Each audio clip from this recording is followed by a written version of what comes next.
Les amis, ravi de vous retrouver pour une nouvelle vidéo et dans cette vidéo on va évoquer l'avenir d'un joueur de très grand talent. On va parler de Florian Wirtz parce que c'est vrai que l'international allemand devrait vraisemblablement quitter le Bayer Leverkusen cet été. Il y a pas mal de destinations qui peuvent être disponibles pour Florian Wirtz. On va essayer un peu d'analyser tout ça tout de même. Alors la première option qu'il convient de souligner, l'option qui pour moi pourrait être viable, c'est que Florian Wirtz reste tout simplement du côté du Bayer Leverkusen. J'ai écouté la dernière fois un podcast de l'After où on disait que Florian Wirtz était très attaché au Bayer Leverkusen, que c'était son club formateur. Il est aussi très attaché à l'Allemagne. Il a un petit cocon là-bas et ça lui permet de trouver une certaine forme d'équilibre. Il est plutôt jeune encore, il a 22 ans, donc c'est un jeune joueur, c'est un diamant encore à polir. Et c'est vrai que le voir rester du côté du Bayer Leverkusen, ça peut constituer une option viable, même si sur les derniers jours, et c'est ce qu'il vaut pour moi de faire cette vidéo, eh bien, il y a beaucoup de rumeurs aussi qui ont été lancées par différents médias et qui envoient Florian Wirtz un peu à droite à gauche. Alors il reste 2 ans de contrat à l'international allemand, son contrat expire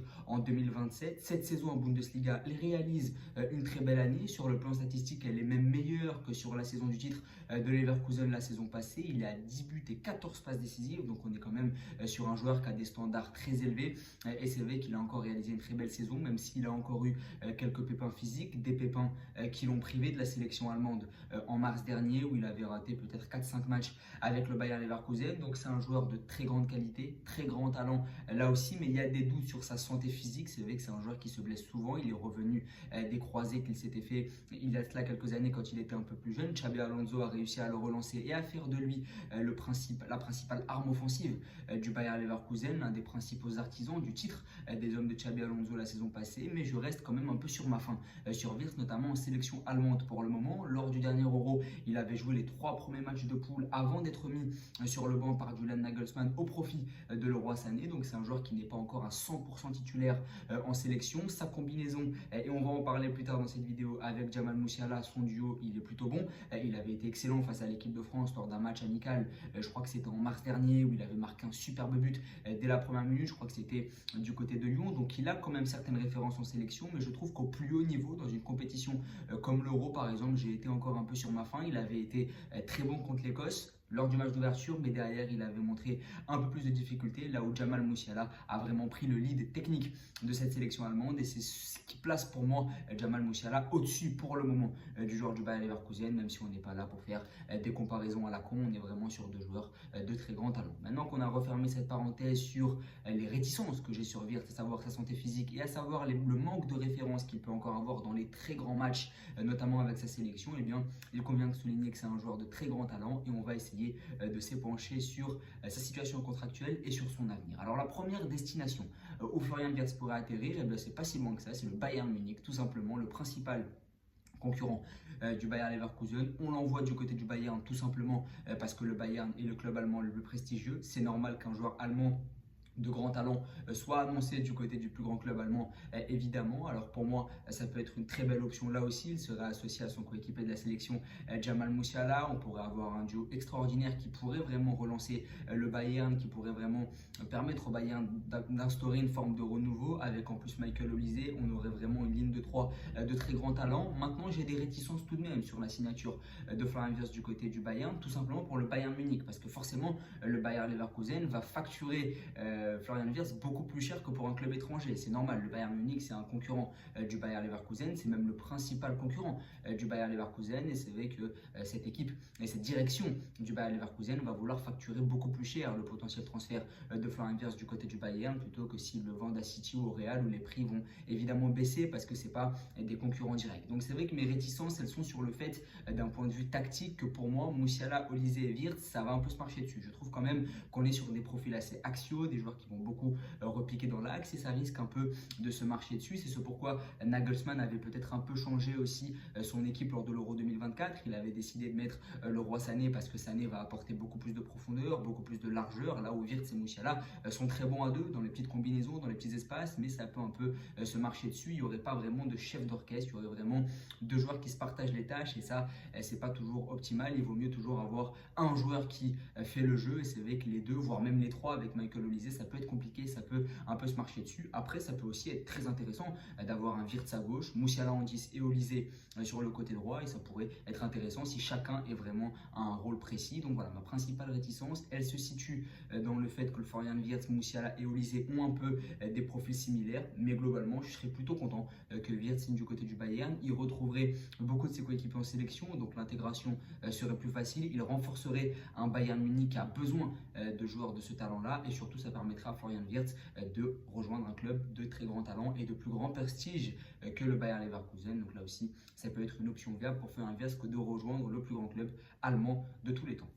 Il y a aussi d'autres options. Il y a l'option Manchester City. Là aussi, il faudrait peut-être en parler, la perspective de voir le jeune international allemand du côté de City, tout simplement parce que l'attaque de Manchester City est vieillissante.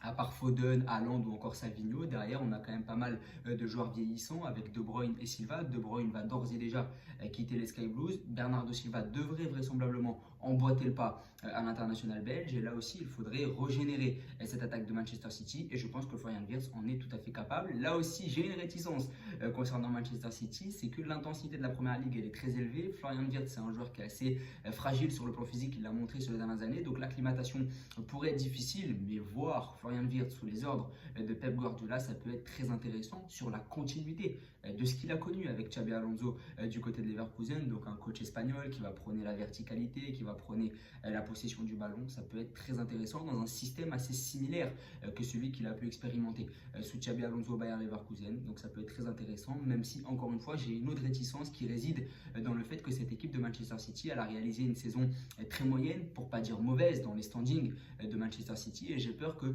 cette situation ne s'éternise et Florian Wirtz arriverait donc dans un club, dans un équilibre plutôt fragile, un club qu'il faudrait relancer. Ça pourrait constituer un frein à sa progression que d'aller dans un club qui est un peu en crise, même si j'ai des doutes concernant le fait que City puisse réaliser une deuxième saison consécutive d'une si mauvaise qualité. Je pense vraiment que City va se relancer, mais dans la perspective où City continuerait sur le même rythme que cette saison, ça constituerait une régression pour un joueur comme Wirtz d'arriver dans un club qui va mal, notamment physiquement, et qui a du mal à enchaîner, qui est encore sur une fin de rythme, sur une fin de cycle plutôt. Donc voilà, j'ai hâte de voir ce que ça va donner. Peut-être que Wirtz va symboliser ce renouveau. En tout cas, là où je suis plutôt hype, c'est que voir Wirtz sous les ordres de Guardiola, voir Wirtz en première ligue, ça peut être très intéressant. Le voir régénérer cette attaque de City en remplaçant les joueurs vieillissants que sont De Bruyne et Silva, ça peut aussi être très intéressant. Mais d'un autre côté, j'ai aussi des réticences.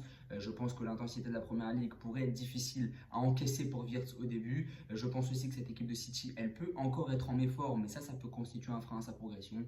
Donc là aussi, pour moi, ce n'est pas l'option la plus viable, même si elle est très intéressante sur le papier. On parle également du Real Madrid, de Liverpool et du Barça. Alors, je vais tout de suite arrêter avec le FC Barcelone. Je pense que le Barça n'a pas vraiment les fonds nécessaires pour aller chercher Florian Wirtz. Malgré la très belle épopée en Ligue des Champions, je ne pense pas que le Barça va mettre toutes ses liquidités empochées grâce à la Ligue des Champions sur Florian Wirtz, parce qu'on est d'accord que le jeune joueur de 22 ans va coûter au moins plus de 100 millions. Et surtout, le Barça possède déjà un effectif de très grande qualité. Au poste de Wirtz, il y a déjà Olmo, il y a déjà Fermin Lopez, donc je ne vois pas le board catalan aller le chercher pour autant. Je pense qu'ils n'en ont pas vraiment besoin, et surtout ce serait de l'argent dépensé en trop, alors que tu as d'autres chantiers prioritaires du côté de la Catalogne, notamment chez les latéraux et notamment en défense centrale pour remplacer un Araujo qui devrait vraisemblablement partir faute de niveau. Maintenant que j'ai fini cette parenthèse Araujo, Barcelone et Florian Wirtz, on peut aussi parler de Liverpool. Là aussi, ça me paraît assez difficile parce que le système Liverpool, selon moi,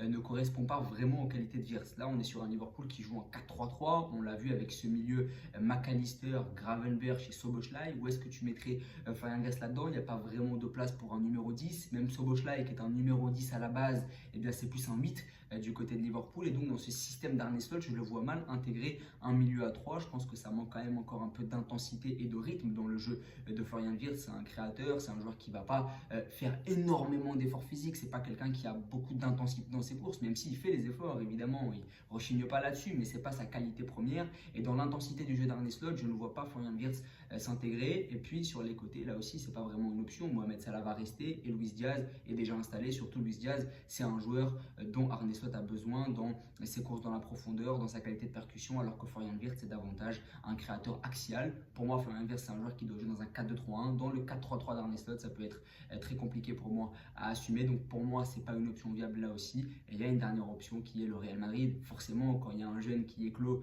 comme Florian Wirtz a pu le faire, on est évidemment en droit de le mettre sur les tablettes du Real Madrid et il va peut-être rejoindre le Real, Florian Wirtz. Alors là aussi, j'ai des réticences bien sûr. Peut-être que je suis un peu aigri concernant son avenir et qu'au fond de moi, j'ai envie qu'il signe au Bayern parce que subjectivement, c'est là où j'ai envie de voir Florian Wirtz. Mais c'est vrai que le Real, ça peut être une option. Maintenant, au Real Madrid, où est-ce que tu mets l'international allemand? On sait qu'il y a beaucoup de solistes, beaucoup d'individualistes et je dis pas ça de manière péjorative. Je dis tout simplement ça comme un constat et surtout, ça a pu réussir au Real que d'avoir des solistes devant, alors que Florian Wirtz est un joueur très collectif. Donc je le vois mal là dans cette constellation de stars s'intégrer pleinement à ce collectif. Maintenant, là où je suis plutôt optimiste concernant l'option Real pour Wirtz, c'est que Xabi Alonso va signer du côté du Real. Donc Xabi Alonso récupérer son ancien poulain et je pense qu'il le mettra en tant que titulaire. Mais comment est-ce qu'on va animer tout ça? D'autant plus que le Real Madrid a d'autres chantiers prioritaires. C'est comme pour le Barça au final. Le Real Madrid n'a pas beaucoup d'argent non plus, c'est pas City, c'est pas le Bayern Munich, donc c'est vrai que cette équipe du Real Madrid va peut-être mettre ses pions ailleurs. Il y a Heusen qui a d'ores et déjà signé, donc je pense que le chantier prioritaire du Real Madrid, il se situe au milieu de terrain, mais aussi au poste de défenseur. J'avais fait une vidéo, c'était la dernière vidéo d'ailleurs sur la chaîne, donc c'est vrai que le Real a d'autres chantiers prioritaires et je pense que l'attaque du Real satisfait totalement pour le moment. Il manque juste un entraîneur pour animer cette attaque du Real, mais l'attaque elle est tout à fait cohérente. Il manque peut-être un numéro 9 pivot devant, mais c'est pas de Florian Wirtz dont le Real Madrid a besoin pour le moment. Donc je pense que tout ce qui est Liverpool, Real, c'est deux clubs qui n'ont pas besoin de Florian Wirtz dans leur animation. Je pense que tout ce qui est Barça, c'est problèmes financiers et aussi autres chantiers prioritaires. Et après, il ne manque plus que les options Manchester City, Bayern Munich. Pour moi, l'option la plus viable, c'est le Bayern Munich. On sait que tous les jeunes joueurs allemands qui commencent à beaucoup performer, ils vont du côté du Bayern. Je ne vois pas pourquoi est-ce que cette tradition se briserait. Et puis du côté de City, pour régénérer une attaque vieillissante, ça peut être aussi très intéressant comme défi et d'évoluer sous les ordres de Pep Guardiola. Je pense que c'est dans l'un de ces deux clubs que Wirtz va signer. Ce sera soit City, soit le Bayern Munich. Soit rester du côté du Bayer Leverkusen une saison de plus. Il est encore jeune, hein. Il va falloir le dire, Leverkusen est qualifié pour la prochaine Ligue des Champions, donc ça peut être intéressant, mais ça dépend aussi de l'identité du prochain coach de Leverkusen. Donc voilà. N'hésitez pas à me dire où vous voyez l'international allemand la saison prochaine, à vous abonner, à liker et à partager. Merci beaucoup.